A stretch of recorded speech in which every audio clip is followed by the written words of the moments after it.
of the Energy Systems Engineering Group here at Lehigh University. And this is the 6th in a series of talks in our spring seminar.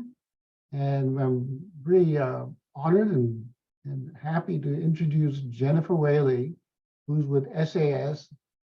We had some discussions before this talk, and I think this topic is so relevant, especially the use of analytics as we try to fine-tune energy load forecasting. So I need not remind many of you who are in the business that load forecasting is one of the most important planning activities. And you know that the planning horizon extends from everywhere from minute to minute, hour to hour, day to day, month to month, year to year, decades to decades sometimes. And what complicates matters, of course, today is not only do we have more resources, but many of them are behind the meter, as it were, so that makes it doubly difficult. And of course, we have this constant issue about climate change. We have extreme weather that could change rapidly and cause a lot of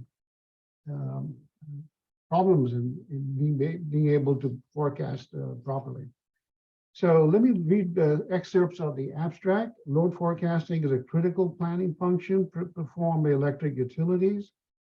The planning begins by forecasting electricity demand 5 to 30 years in the future, and then narrowing a near-term view of the next hour's electricity demand.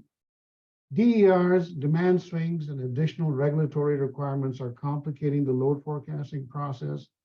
As I mentioned, renewable energy resources have increased, and the necessity for robust modeling techniques for forecasting becomes crucial. And so the seminar will extend for roughly 60 minutes, and we'll have a Q&A session for 30 minutes after Jennifer finishes. And as is the practice, we have the first set of questions will be open to the students, and then I'll ask the general audience to participate. A little bit about Jennifer. She's with SAS on the U.S. Energy team, providing support to utilities across the United States. She has over 25 years of industry and consulting experience in the electric utility industry. Her background includes industry and consulting experience with a focus on generation planning, load forecasting, economic analysis, and statistical analysis. She enjoys working with customers to solve business problems using advanced analytics, particularly emerging topics pertaining to load forecasting and the challenges of incorporating distributed energy resources on the grid and improving forecasts for the energy needs of the future. She's a frequent presenter at industry conferences, and she volunteers as an SAS representative for university career fairs. She's also a spokesperson on behalf of SAS as a female data scientist for the Women's Initiative Network.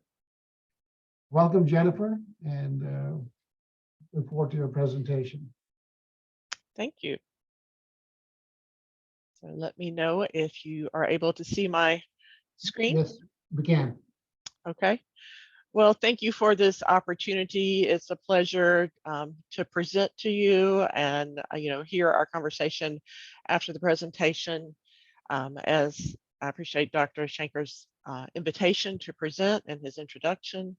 I know we've had the opportunity to meet a few times at SAS campus, and as he shared, my background is in electric utility industry and consulting to the industry. And the last 11 years, I have been at SAS as what we call a pre-sales engineer. So I have the opportunity to go to all the electric utilities throughout the country and talk about different topics. My specialty is around load forecasting. So that is one of the prevalent topics that I do present about.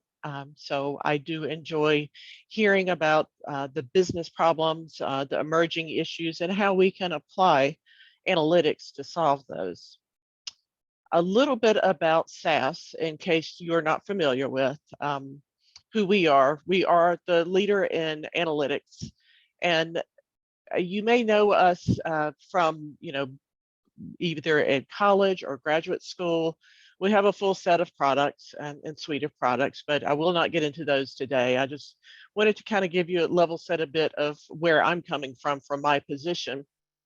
And not only are the products that we have, do we lead in analytics, but it's also around data management and data quality, data cleansing. Because for any part of the analytical process, it's crucial to have good data. So when I began in industry over 30 years ago, working for an electric utility company, I used SAS for that data management aspect. And now as my journey throughout my career, I use a lot of the machine learning AI algorithms that are within the platform.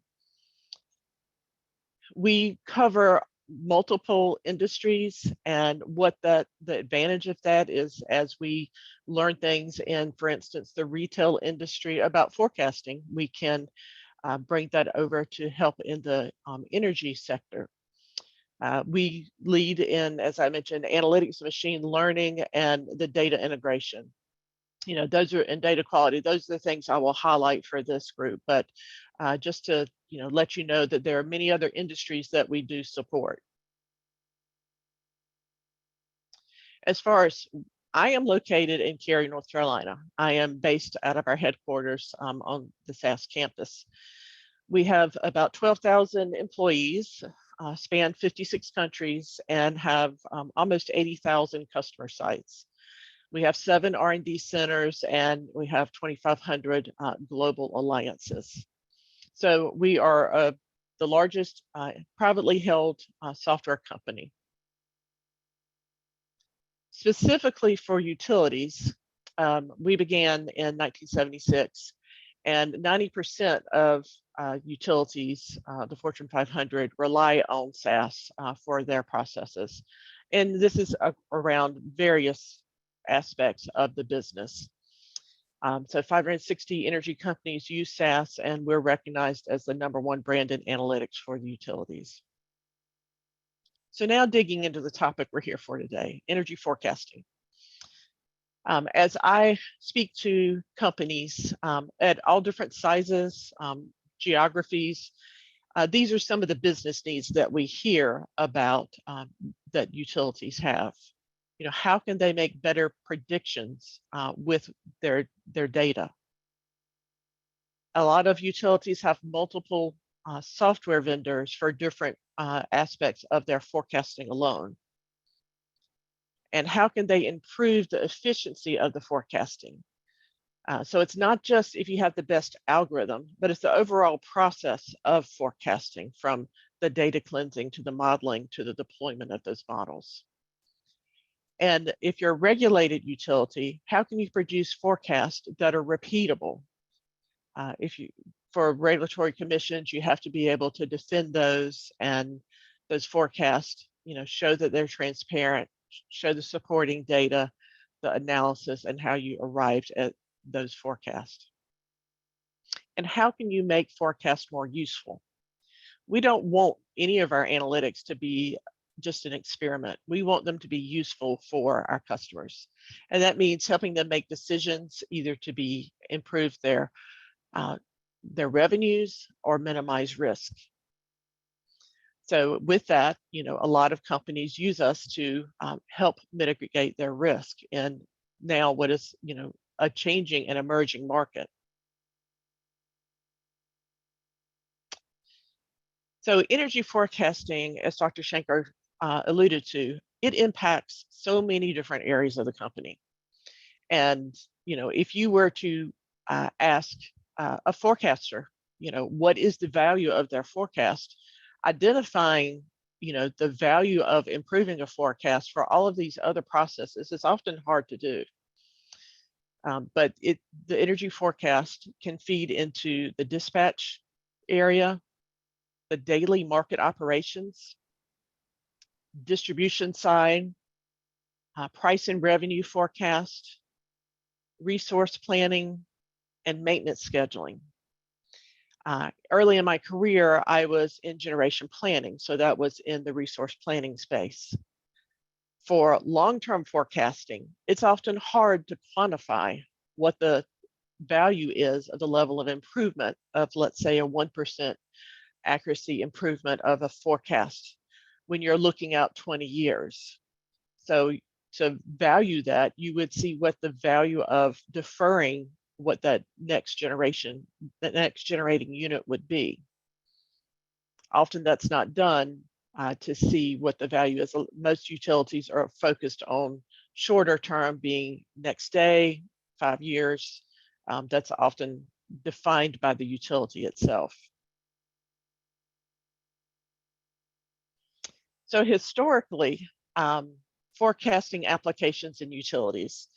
So short term for those operation decisions, long term for that capacity planning I just mentioned. And then it feeds into the financial aspects, sales and revenue projections. We often see utilities use forecasting to quantify load impacts. An example would be a hurricane or some type of major weather event.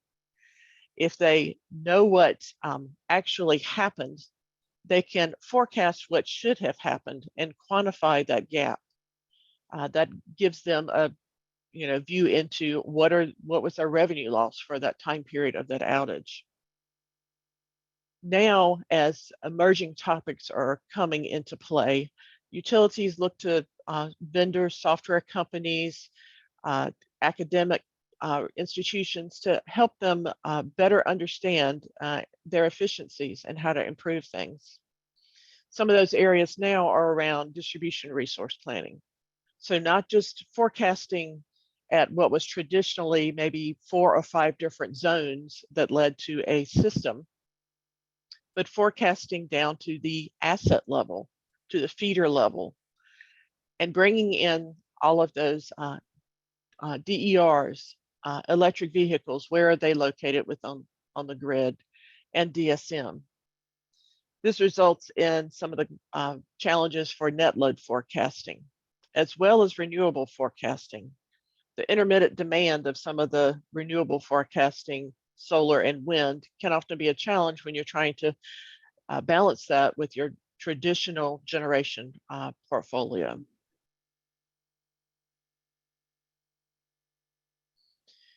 And it's not, just the type of generation that's being, or forecast that's being produced, but it's the different levels. So as I mentioned, some of them being regional and zonal levels. One aspect that utilities are often interested in, especially on the long-term side, is around probabilistic forecasting. So not having just one point in your next year or each year out, but having a probability band around that. And again, getting to that distribution level, that finer grain of forecasting along the assets. So this is where the hierarchical forecasting really comes into play. So you would need your network hierarchy of how those assets are interrelated to each other. What we are able to offer is bringing in each of those time series for each asset and forecasting at that granular level and then rolling that up.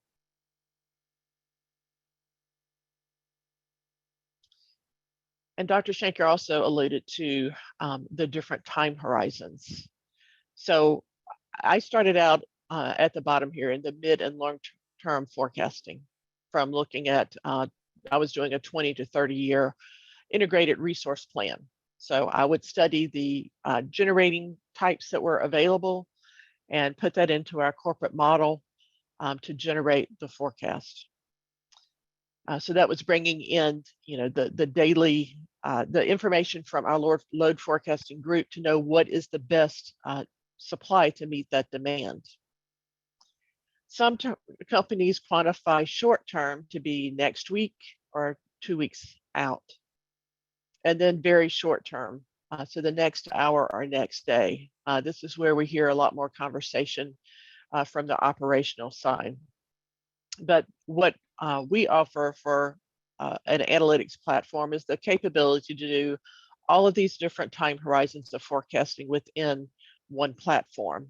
And that is something that other vendors have not been able to offer.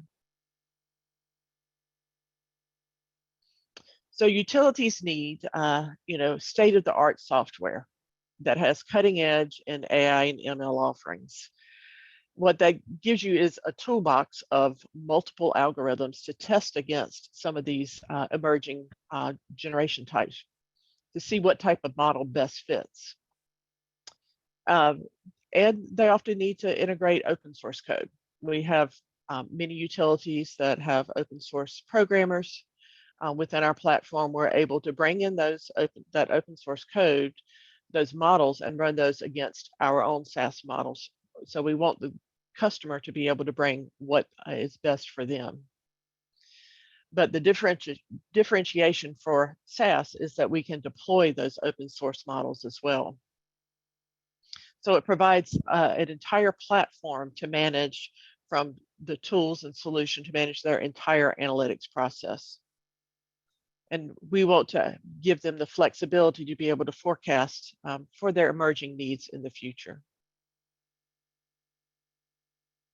So this is an example of a distribution hierarchy. As you go down each level of this hierarchy, we produce a time series, or we bring in the time series for each box within this hierarchy, and have an algorithm that is selected that is the best fit for that time series. And the utility can select if they want a bottom up or top down forecast, or even middle out. So this is going to be based on their business need. And sometimes they have multiple business needs. So being able to account for, give them the platform that can allow them to meet those needs, forecast for each of those business types, and tie that together. So what are the challenges? Usually the customers will come to us when they hit a wall with how they are currently doing their process. We have customers that are using Excel and Microsoft Access to do some of their forecasting. But when they get to AMI information, that data, trying to bring that in, it's the scalability. When they get to larger data is when they need a more robust platform. And sometimes these processes can be highly labor intensive if it's not automated. So once a system is set up, it can then be automated to monitor that forecasting and give you insight into when, send alerts when you need to go in and check that forecast, make any modifications if your models are degrading. And one of the areas that we have found where we help teach analytics is within the power planners and the grid engineers.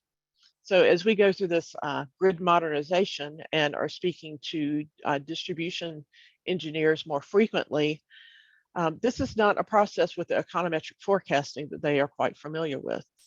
So it is an education process to help them understand the value of bringing in economic drivers, weather information, calendar information, and interactions to help them improve their forecast. This is what we refer to as our infinity loop, or analytics lifecycle. We begin with a question, and then we make a decision at the end.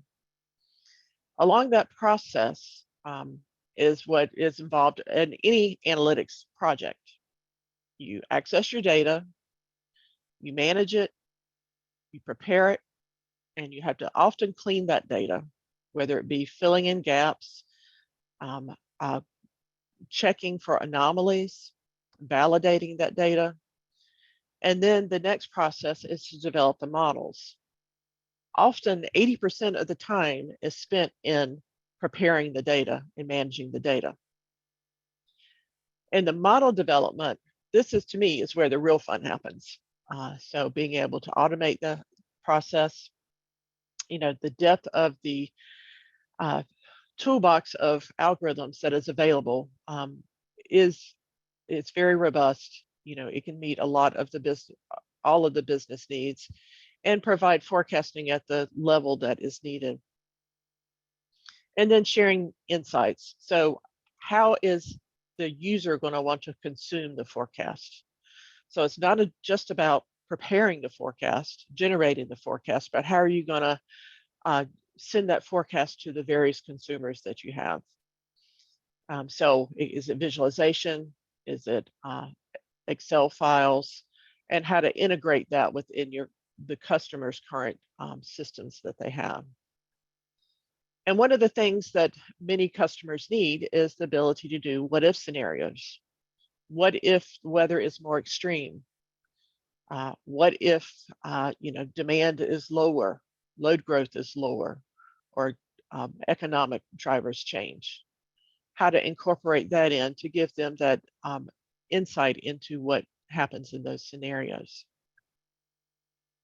And one thing I'll mention on the data side, so the ability to bring in data from all different sources, all different speeds, whether it be stagnant data or streaming data.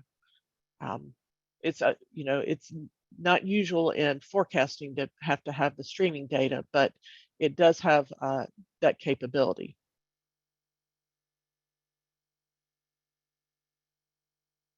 So some of the business value, long-term asset planning benefits.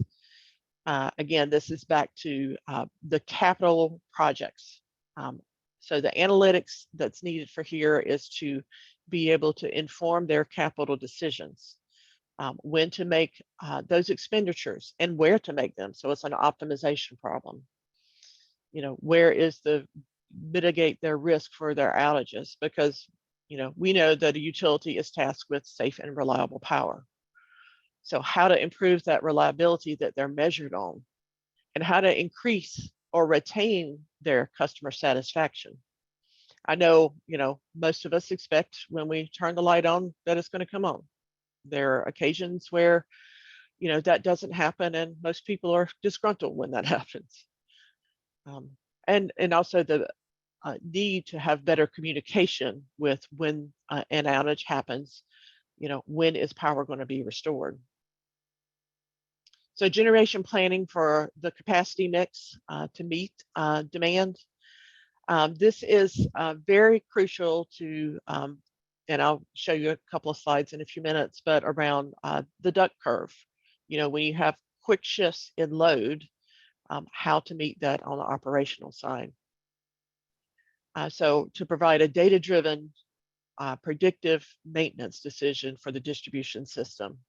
Looking at, we can also look at the assets in the field, have that data and help predict, if we have information on when that they failed, to be able to predict when it's going to fail in the future so that maintenance can be done before it happens.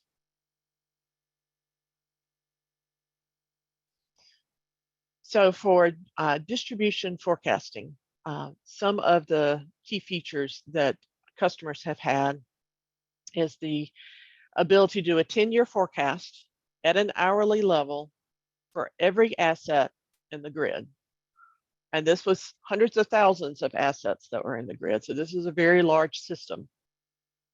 And integrating into the distribution plan that capital asset management and the downstream applications, even down to the workflow of how that is incorporated. And generating those reports to satisfy, not only their internal business needs, but also that of the regulatory requirements. So it's about reducing the O&M for planning on those circuit changes and reduced capital cost. When you have more accuracy, more information about the granular level on the grid, to be able to save money, not just on capital side, but also on O&M. And be able to give that lead time for planning around these grid modernization and acquiring new needed assets.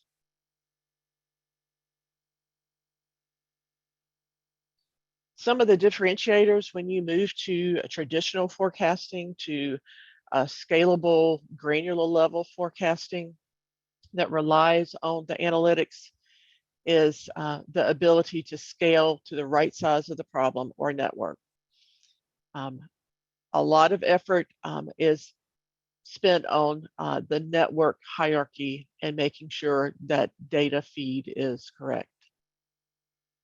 And then preparing baseline time series for each of those forecasted time series models. It brings in SCADA information, AMI, weather, your load data, your usage, the adoption rates of different DERs, and econometric data, and the ability to track and document model development, performance, and lineage. And this is crucial for a regulated utility. In speaking to several West Coast utilities, the ability to package up that information and produce something that they can rely on for their regulatory process is very important to their business group. And deep learning algorithms, that is something for the renewable space that we have proven to be very useful in having some of those deep learning models to improve the forecasting for renewable generation, be it solar and wind. And again, automating that defensibility and reporting and the regulatory requirements. One of the examples that we have is around solar farm. We have a 2 megawatt solar farm on campus.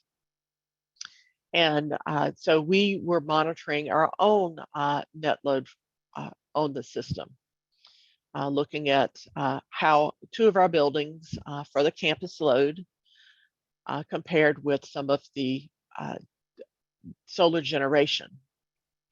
And you can see on the right a few of the different model types that were evaluated. So for the SAS campus, as I mentioned, we had 2 of our buildings, Building C, which is the building that I am based in, and Building Q. We brought in the load and temperature and calendar information from these 2 buildings and aggregated that to be our campus load. We have 26 buildings in all on campus, but we were using this as our example. On the solar farm, we had irradiance, temperature, and wind speed. So combining those together is what gave us our net load forecast.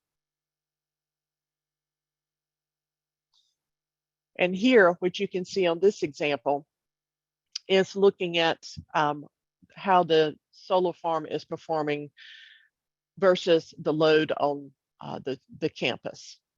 So I like the middle graph, which shows the orange, be it orange and purple is the actual and forecasted solar generation. And the yellow and blue is the actual and forecasted load for the campus building. So you can actually see as it gets toward the evening, here on the SAS campus, we have our own little duck curve. This is an example of some of the algorithms and methodology that is underneath that is tested out. With here looking at the campus load, we use different modeling techniques, gradient boosting, neural net, random forest, long short-term memory, and one of our solutions, energy forecasting, to do model competition to choose the best performing model.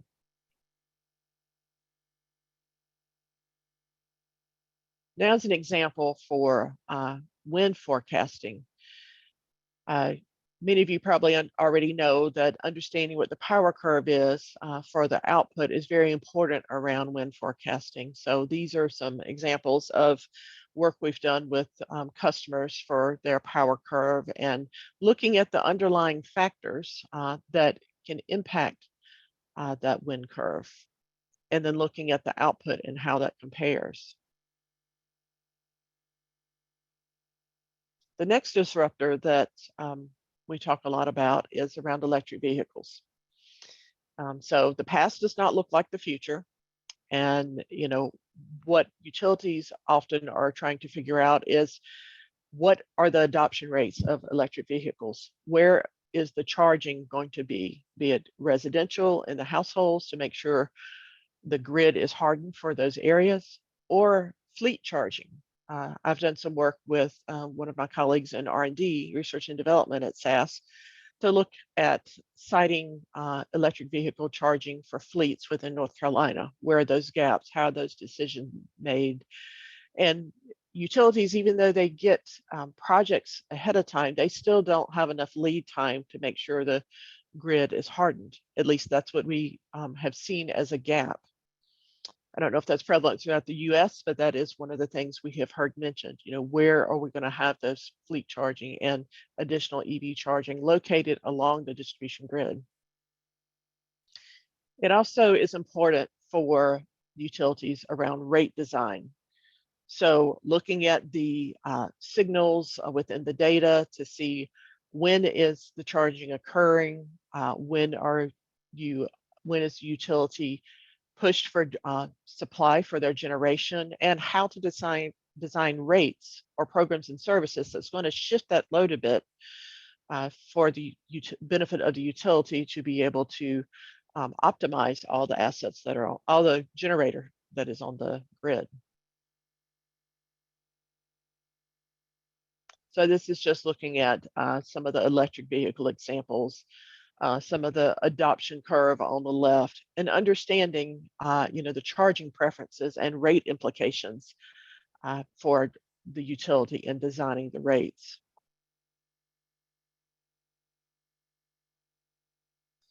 So some of the barriers to overcome as we're speaking with people, customers about adoption of deeper analytics is, cleaning their data. Do they have the right data? Sometimes finding the right data can be part of the challenge, and making sure you have augmented the data with everything that you have accessible. And sometimes a long time to build and interpret the analytical content. So having a platform, this is where you need to come to bring the analytics to the skill level of the consumer. So we have drag and drop analytics, we have programming analytics, we have visualizations for the managers, executives to be able to make decisions off of. So the ability to collaborate and use these insights is crucial. So making sure that the talent and the skills are being leveraged appropriately across the organization.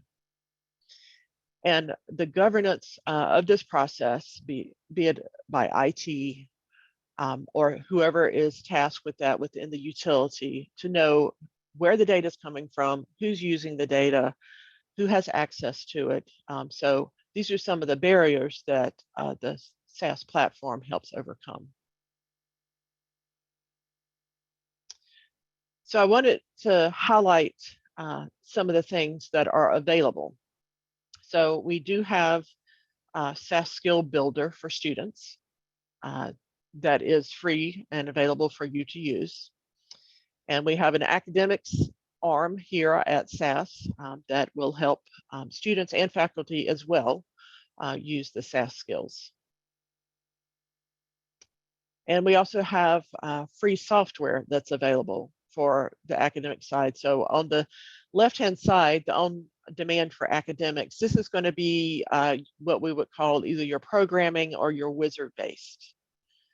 On the right, the VIA for Learning, this is our most modern platform. This is going to be the drag and drop and fully automated one user interface collaborative system. So we have those both available also for students and faculty. We also offer internships. We are currently in the interview process for several interns. I've had the advantage of working several summers with mentoring our interns that are working on our energy team. And it's always refreshing to see what insights they're bringing, what techniques they are learning, and we can apply within our business group. So I'd encourage, if you're ever interested, to look at our internships that are available. And with that, Dr. Shanker, that I know that's not quite an hour, but that was what I had prepared today. Yeah, that's perfect, Jennifer. Thanks very much. And let's see. As I had mentioned, I would like to have students take first shots at questions for Jennifer. One is those last 3 slides, the resources for students, for academics. I think that's really very interesting and a huge access to resource that you guys have, students. The students, please introduce yourself. First, unmute yourself, introduce yourself, and go ahead and ask the question, please, to Jennifer.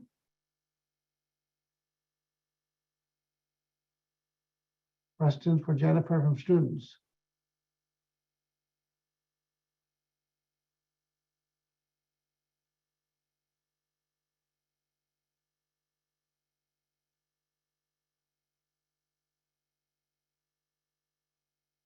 Questions for Jennifer from students? Hello, my name is Andy Chung. I'm a work study student at the Masters of Energy Systems Engineering. I was wondering whether, do you guys know whether like utilities that use your like services and softwares, do you know whether they often perform better than the utilities that don't use your softwares and stuff like that? I will approach that from when we are brought in for utilities for forecasting.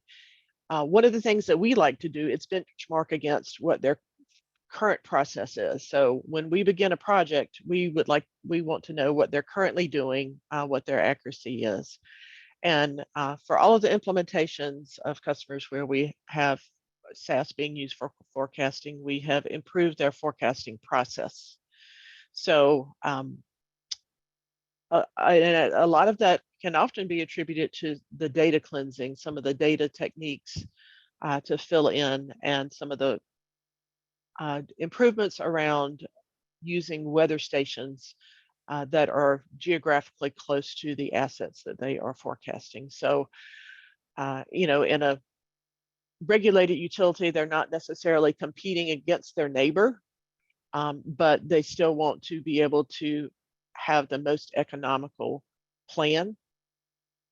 So we do have proven an improvement for their current process. Okay, thank you very much. Thank you, Andrew. So related to that, Jennifer, I mean, is there something that you could share with us, where some of the tools, the AI tools that you are using is led to some aha moments, with your customers, that they got some insights that they weren't exactly sure about? Sometimes it's around the anomalies. So if you look at one of the simple things to do is to scatter plot load and temperature. And often if you see it skewed in out of, it depends on your geography and the time of year, but if you see that out of alignment, sometimes it is an anomaly that will give them insight into data problems. Some of the work that I was involved in a few years ago is around the load impacts of COVID. So customers that had, as we all shifted for where we were normally doing our work and businesses were closed, looking at that load shift. So that was one of the ways that customers used SAS to be able to quantify that shift and know what segments were of their customer structure was using load more or less. Very interesting. Questions from students? Unmute yourself, introduce yourself. Hi, Jennifer, this is Andrew Coleman from EPRI. I have a quick question about SAS. So what are the, what's the thinking around all the situation around demand forecasting plus then customer tariff rate adjustments that are going on behind the meter? Because you get a state like California, which is doing a lot of new work to put like rooftop solar in, and then all the incentives in the Inflation Reduction Act will come down where people will be putting batteries and more electric vehicles. And so if you look at like the grandfathering that's going on under State Board 100, there's a whole bunch of homes that in the state of California are not being touched with regard to tariff rate adjustments. And how do you forecast for something like that going forward? Because I think, customers are still, customer side is still very leery about adoption because they don't have a good understanding what savings that they're going to have and how complicated this problem is going to be, because the government, whether it's state or federal, continues moving the ball on the customer. And, it's very hard for the customer to make sense of what their adoption costs are going to be over time. So what's being done at SAS to see through some of that? Because it's adoption, it's kind of like, other things that happen in the economy where they think things are going to change, but a whole bunch of unknown situations, like in this case, it's definitely behind the meter rates that unless they just go through the roof, which is possible, right? The customer has no other mechanism to understand how that they're going to see adoption in the future, even if a great software is put in place. Sorry, it's a long question, but hopefully. So are you asking from the customer side or from the Your side utility of the side? house. I mean, it's kind of like you're doing energy forecasting on the smart grid and everything of that nature, but what's the customer, how do you see the customer adopting over time? I don't see the adoption rates going up on customer side as much here in California unless it's new build. Right. And I don't know if you've had a chance to meet Joe Nyagan on our team. That is one of the industry consultants I know. He's presented to this group, I believe, as well, Dr. Shanker, if I'm not mistaken. But he is a deep policy analysis person. So that's who we have on our group that speaks deeper to the policy level. I can cover from a high level of one of the large California utilities is using the SAS platform for their forecasting needs. And it is on the distribution side. They also have it within other areas of the company. But as far as the rate tariffs and how that is being measured and incentivized, I have not worked with that group in a while. So I would have to investigate that for, I'm aware of a lot of the new building codes that are required within California. But so also, maybe you could shed some light on what's SAS doing around giving utilities more information around the climate resilience issues. Like we had the wind issues, of course, last year, and the cold snaps in Texas and ERCOT. So can you give the students kind of an example of where the SAS platform has helped utilities kind of avoid any type of rate disruptions for customer side that were experienced, like in that type of experience where you couldn't get any electricity over the ERCOT lines without breaking rules, but the customers were also industrial, commercial, and residential were trapped in a rate, so they were trapped in high rates. And of course, those utilities wanted to avoid that type of situation. But is there anything going on where you could give everybody an example where you have market advantage to provide the utilities with a little more scoping around weather resilience? yeah, we did have, it's been a few years ago, but one of the utilities along the northern US border, I have to go back to see which exact utility that is. I'm not sure I can name them, but it was around the polar vortex. So they had the SAS platform and they were able to predict and account for that before that happened. And with being prepared for that, the utility saved a lot of money, of course, but because they were ready with resources to meet that demand. And in the long run, the customer also benefits from that, not having to buy on the spot market all of a sudden when you don't have that capacity. So in the short term, that is, really where the money hits, is when you don't have enough capacity to meet your demand, and you are tasked with serving load, and the cost of buying on the spot market. So that utility was able to be prepared and have enough generation, enough options bought ahead of time to meet that. Is that helpful? Does that? Yeah, that's helpful. I'm just trying to give everybody kind of a, it's a, it's a, utility analytics, of course, is so hard to get your arms around, your head around, because there's so many moving parts.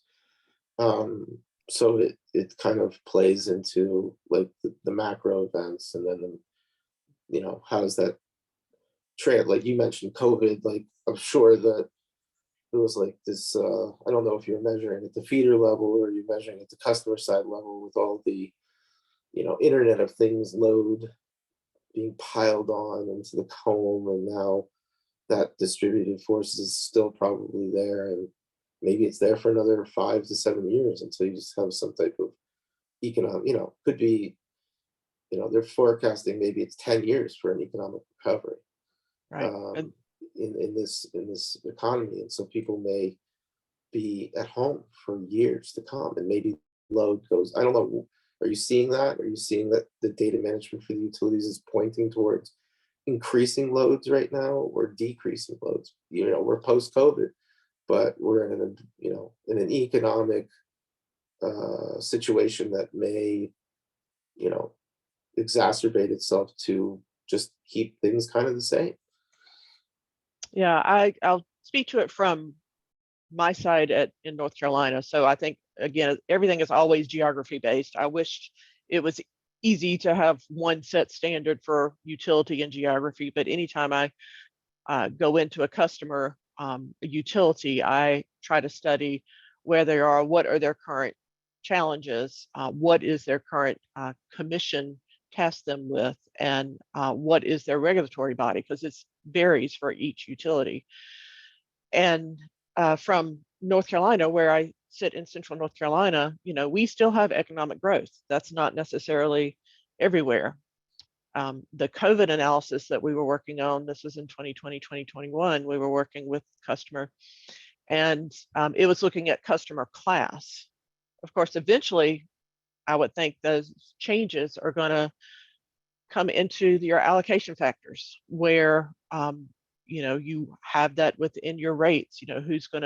What customer class is it allocated fairly? So that is part, I think, of the longer term effect. Many utilities that we, I'm traveling again, but a lot of the utilities have a hybrid schedule like SAS does. It's a couple of days a week they're in the office. So far, the ones that I am speaking to, no one is back in the office full time. So I think that is going to continue to kind of evolve as far as where that load is.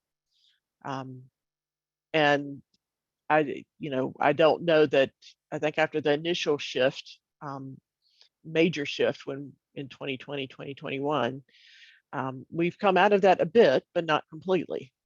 I don't know that we ever will from a load perspective. I'd like to pose a question with respect to the increasing penetration of electric vehicles on the grid. It seems to me that their demand would be in the off hours during the night, evening, and whatnot. And I would guess that would improve the load factor on the serving utilities.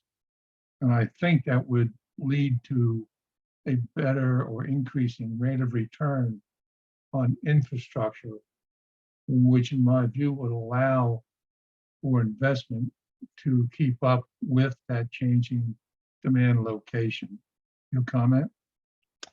Yeah, so one of the things I think is fascinating about that is that, I'm a customer in North Carolina, and here in North Carolina, that is exactly right. With, if we had more load shifted tonight, the utilization factor of the established generating units would be levelized. What a utility would like is for those to be levelized near 100 or utilized near 100% of their generation capacity.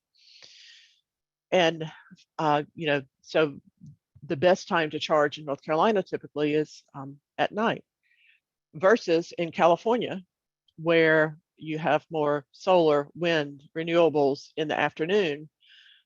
It is actually better for the California utilities if charging is done in the afternoon, when solar is, assuming solar is, available at that time. But that's what we have found. And, for me, that's like the inverse of how I have always been in the utility business, actually doing the work and, sitting in the state. So it is also going to be geography based. So utilization of whatever resources mix they have is, and wherever there is any excess would be ideal for added, any additional EV charging. Just related to that, Jennifer, I mean, as DER penetration increases state by state, your modeling techniques could be very useful in looking at how charging patterns could shift. Kind of very interesting. Questions for Jennifer, students? I haven't heard much from you. I'm curious if many of the students have heard of SAS, or what your experience has been in forecasting. Hey, students. Here's a chance to talk about some of your capstone projects which may be relevant to this area of forecasting.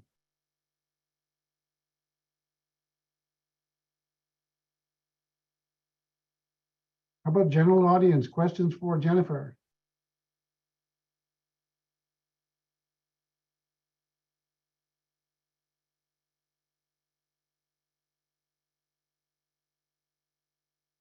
So while we were waiting for questions, I know you, Andrew introduced himself, but Andrew Coleman, Dr. Coleman, is the chair of our advisory council for our program. And not only did he start this program many years ago, but he's been an avid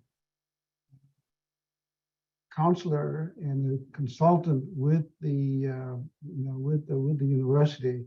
So Andrew, you want to talk a little bit about what the experience has been in the field as you've kind of gone over a couple of decades now?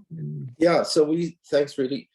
So we started this program actually in an economic recession back in 2007/8, when things were really changing, and there was actually not as many, at that time, we were looking at a transition of coal plants to more natural gas plants, a load deficit. So this whole program was born in the situation of really a really changing environment. And so we've had a lot of engineers, like 250 plus, come through this program over the past decade, thanks to great leaders like Rudy. And we're seeing now that the multidisciplinary approach to this program has really given students a very big flexibility in their prospects for looking to the next level beyond the Masters of Engineering. And I think what makes this program very also unique is, like, having mentors that are in the engineering experience. And I know it's over at SAS, they do a great job with so many people there, and of course in the North Carolina region. And what's interesting also about this whole Lehigh experience has been that the students have really populated most of the power companies, the Department of Energy, oil and gas companies, really in the energy sector. So I think that's great, because it really shows the broad nature of how the professors teach towards the next level of learning. And here we are in this very odd period of time where we have a big paradigm shift to decarbonize, to electrify, to really make our economy lean in the fact that we're trying to address those climate change goals, and also,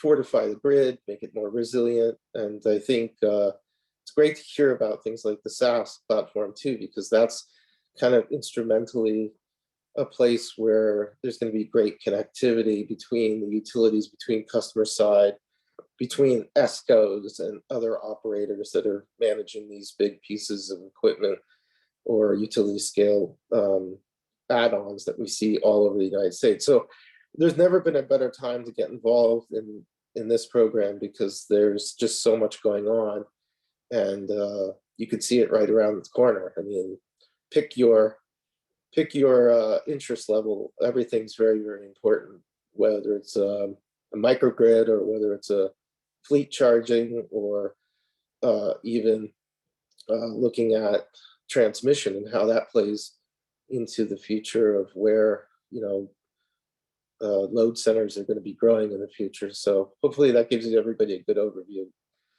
Dr. Shanker. Thank you, Andrew. So I'm going to start looking at, if you have any questions that you'd rather not articulate, but want to enter this into your chat box, please go ahead and do that. Rudy, Frank Richards posted a question in the chat. Okay, I see it. How does SAS deal with political and philosophical energy decisions that may not correlate with logic but seem very real at this point? I assume that you're kind of talking about some of the being aware of what the emerging policies are. I assume that's the type of underlying question here. As far as how SAS, the company, deals with it, I would say from the energy group, we try to be aware of what changes in policy are coming and to help advise utilities and how we can, use analytics, what we know may be coming forth down the line, and apply that. As far as like, I am not aware of any, one working on in the political field for energy within SAS, but we do have policy review that is frequently done. Is that helpful? So Frank, is there a follow-up question? Yeah, you can hear me. I can't figure out how to put my video on today. Why?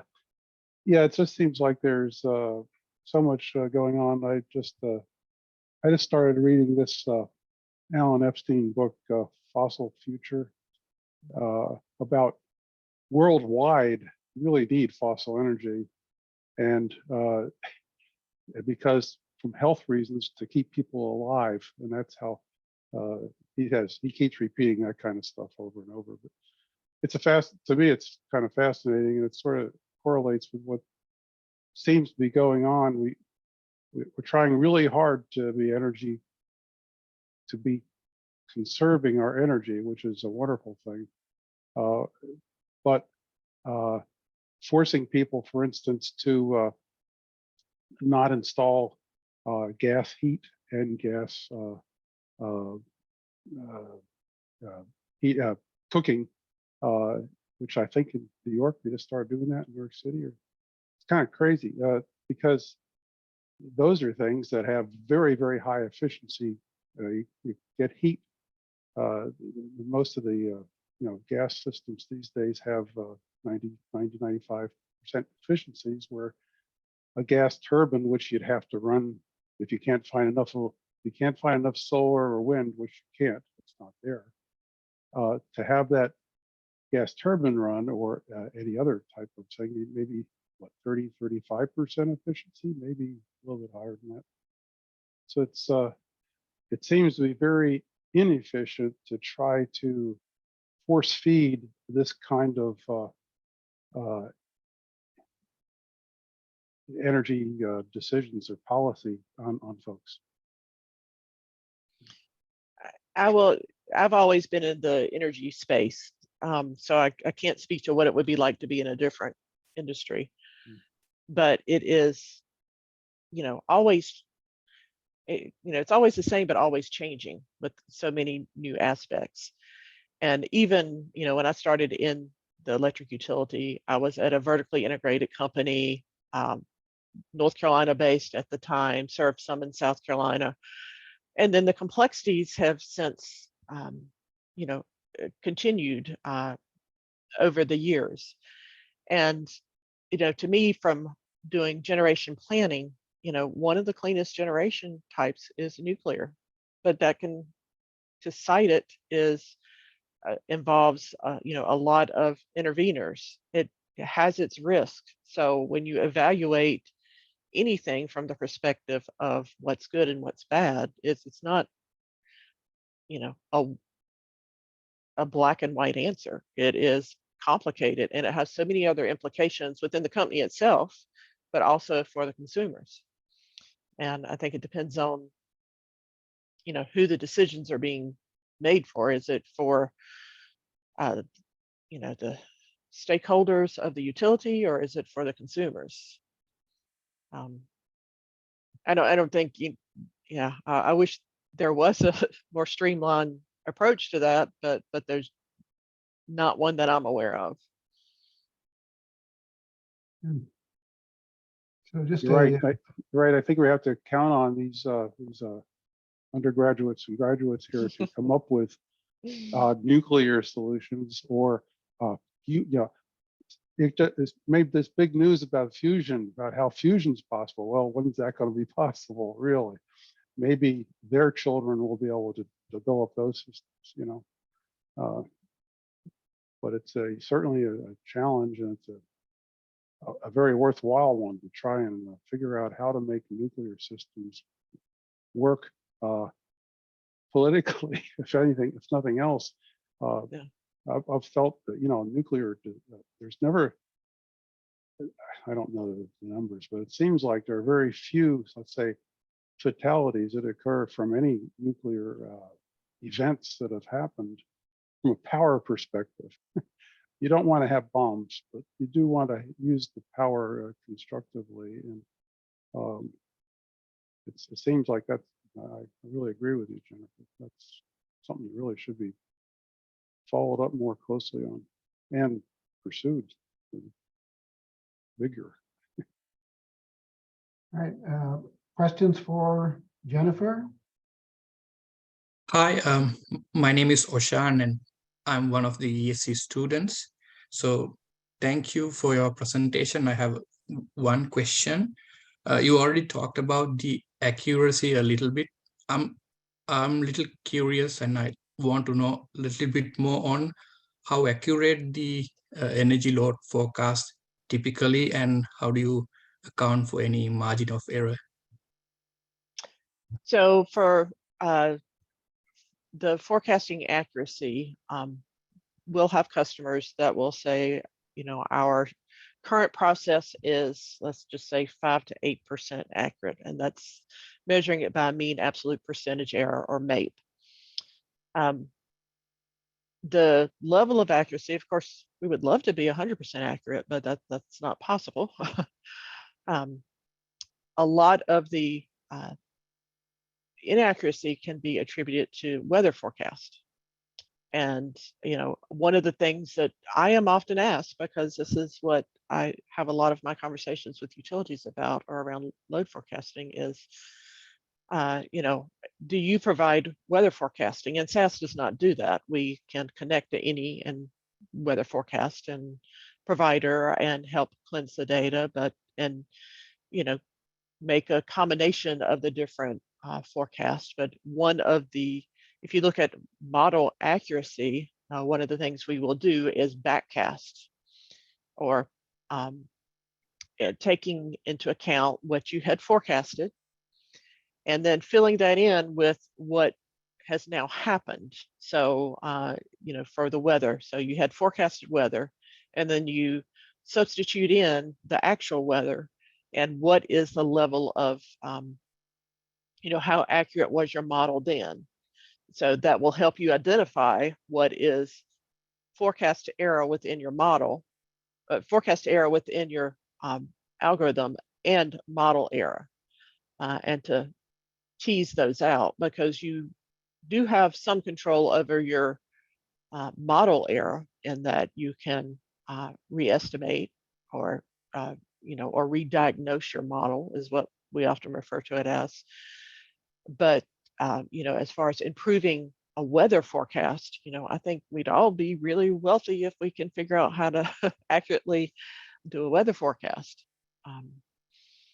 So that is some of the accuracy improvements. And I think I had mentioned earlier around the data cleansing that typically, and we don't have a set number that we can guarantee what our accuracy measure will be if you use the SaaS platform, because it's going to depend on the customer's data and how they have been modeling that in the past as far as our change and improvement.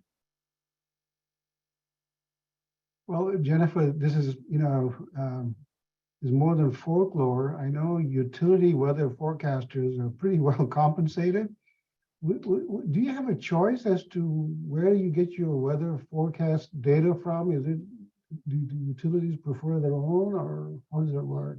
Utilities bring their own, and we do have access to, like everyone else, to NOAA, some of the publicly available data. But utilities often have their own weather vendors that they bring. And it's when I was in the industry, we had our own weather forecasters at the time. And then many of those went away. And then I see some being brought back on staff now at utilities, some of the larger utilities. Questions for Jennifer?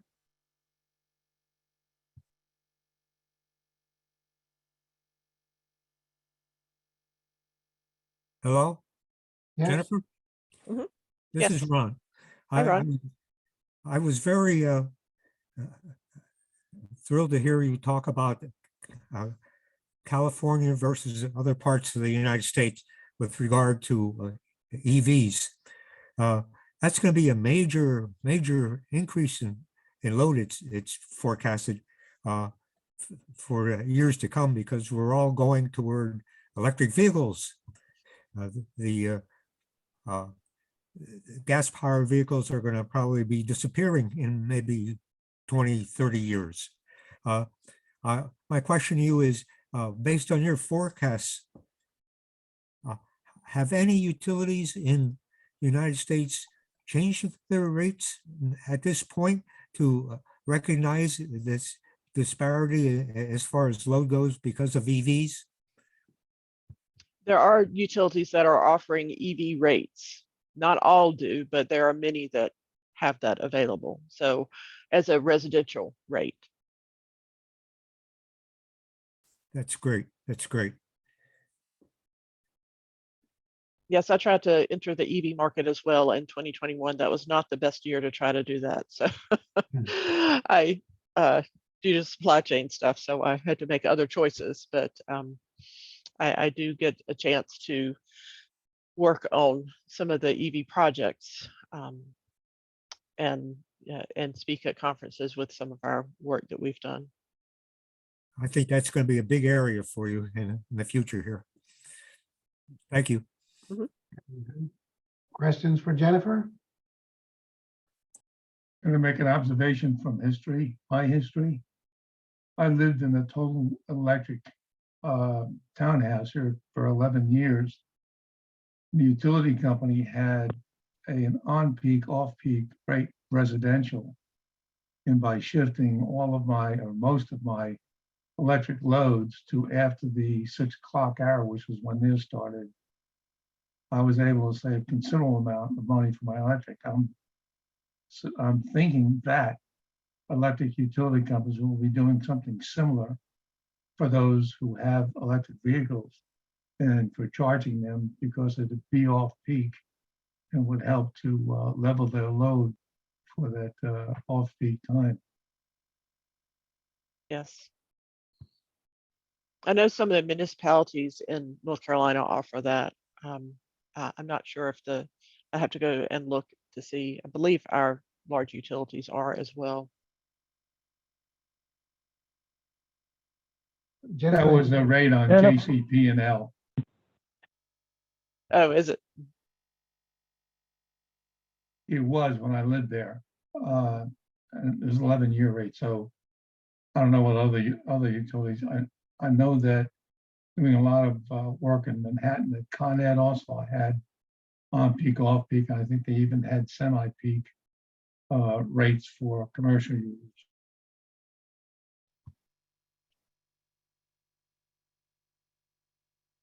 Jennifer, we hear quite a bit about natural gas and electric utilities, and they do work together or they don't work together. And we've had some colossal storms where there were poor outcomes.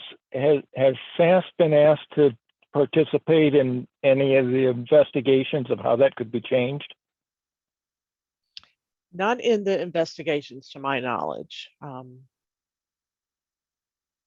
So if as far as like the group that I support, we have not. And it's interesting that one of the committees that I have just started sitting on is around Utility Analytics Institute, around their gas analytics group. And this topic was discussed last week as far as like gas analysis and electric analysis, and do they complement or compete in certain areas? But as far as like investigation, now the software may be used by some of agencies that are doing the investigation, but if the SAS consultants are working on those projects, I am not aware of it.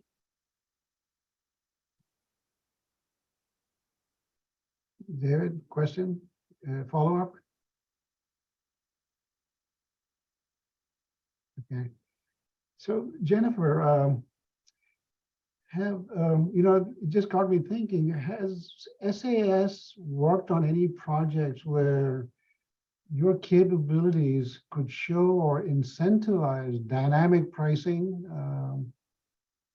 Have you been involved in any such work for any agency? So dynamic pricing has been discussed quite a few times. I will say that's on, we do have those capabilities. It's not built into the solution, but that is on the roadmap to add into the solution. So they could be coded now or programmed now, but as far as a automated capability, that is on the roadmap to include. All right, questions for Jennifer? Yes, Frank again. Do you have SAS actually look at deregulated utilities differently than regulated, because they don't have much skin in the game as far as generation goes when they're deregulated? Yeah, So and how do you do that? so it is, as I mentioned, I came from a regulated, vertically integrated company. So, in my mindset, that's the default. So when I go to talk to someone who's a G&T or someone who's a retailer, I kind of have to level set each time to remind myself, these are their business requirements, their needs, these are their customers, this is, how they make money. So we speak to, and, our software is used for all different areas, all different types of utilities. So it's really to meet what, if you think back to that analytics life cycle, what is the question? And then coming up, helping them with the decision. So it's, what is their business need for a particular business group? But coming back to the other question about time of day rates for residential, that was a PPL, I think you were saying. And of course, that went away when they were when they became deregulated in Pennsylvania. And so that certainly that would change the way you would plan for how that utility is going to meet its needs, right? Right. Garrett, you had a question? Yeah, thanks. My name is Garrett Moyer. I'm a current ESE student, and also I work for utility on the reliability side of things for distribution. I was just curious if SAS has the ability to integrate reliability metrics in with the load forecasting. I saw in your presentation you had mentioned about capital dollar investment kind of guiding those decisions. And like when we're sitting down to do a lot of, we're focused on reliability metrics. I just thought it'd be interesting if there's any way that you could integrate that with the load forecasting to help utilities guide capital investment decisions. So for the large project that I was mentioning in California, it is a downstream process for their distribution planners. So bringing that into their power flow system, and then also the optimization of their capital expenditures. So it's on a downstream effect that is incorporated, but it is part of the overarching project. Gotcha. Thank you. Great. Questions for Jennifer? All right. Well, students, so Jennifer, if you can send us your slides, clean it up as much as you like, and then I would like to especially circulate the accessibility of SAS tools to my students and some of the academics who could get involved. And just expanding on something you brought up during your talk, Dr. Joe Nangon is part of our advisory committee here at Lehigh. He's working with the ICPI group, more involved in research. And so he had a very good visit here last week, I believe it was. But thanks a lot, Jennifer, for your presentation. We will look forward to getting your slides. And we look forward to you presenting in the future to another cohort of students here at Lehigh. We will take a break in our seminars and have the next one on April 17th. We'll have the CEO of AutoGrid make a presentation. So thank you all, and thank you, Jennifer, and see you all later. Thank you. Thank Bye-bye. you. Thank you. Thank you. Thank you, Jennifer. You're welcome. Thank you for the opportunity.